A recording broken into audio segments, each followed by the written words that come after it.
វាមិនដែលជួយធ្វើការវាដើរផឹកអើយតែស្រានិយាយដើមក្មេកអើយខ្ញុំថាខ្លួនគាត់ក៏ចាស់គាត់មើលមិនច្បាស់ទេភ្នែកខ្ញុំថាខ្លួនគាត់អើយក៏ចាស់គាត់មើលមិនច្បាស់ទេភ្នែកគាត់អាឡ័យរលពេកកូនប្រសាវាលួចមន់អើយអាទូចវាមិនយកទៅយកមេក្រាបនឹងធាត់អាទូចវាមិនយកទៅយកមេក្រាបនឹងធាត់កូនប្រសាវាលួចមន់ទៅអាំងក្លែមនឹងស្រា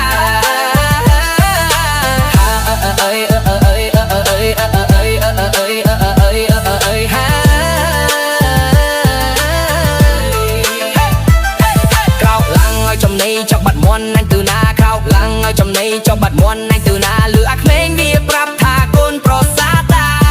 លួចទៅអើយគាត់ស្មានថាចៅនៅឆ្ងាយបាក់កូនប្រសាភុននៅគាត់ស្មានថាចៅនៅឆ្ងាយបាក់កូនប្រសាភុននៅកូនប្រសាវាលួចទៅនឹងដាក់បន់នឹងតាសាបើឯងយកទៅលក់ថាមិនព្រមទេណាឯងយកអីទៅលក់ថាមិនព្រមទេណាបើយកទៅអាំងក្លែមស្រានឹងជួយកូនលាស់ផងអើយ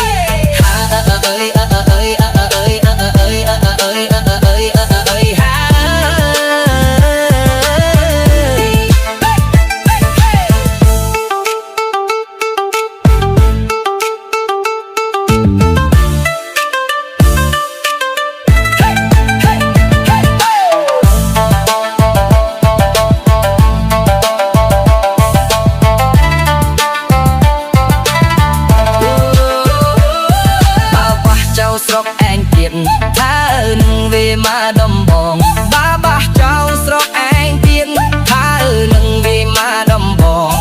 បាកូនប្រសាឯងផងទម្លាក់ដំបងអង្គុយផឹកងើយ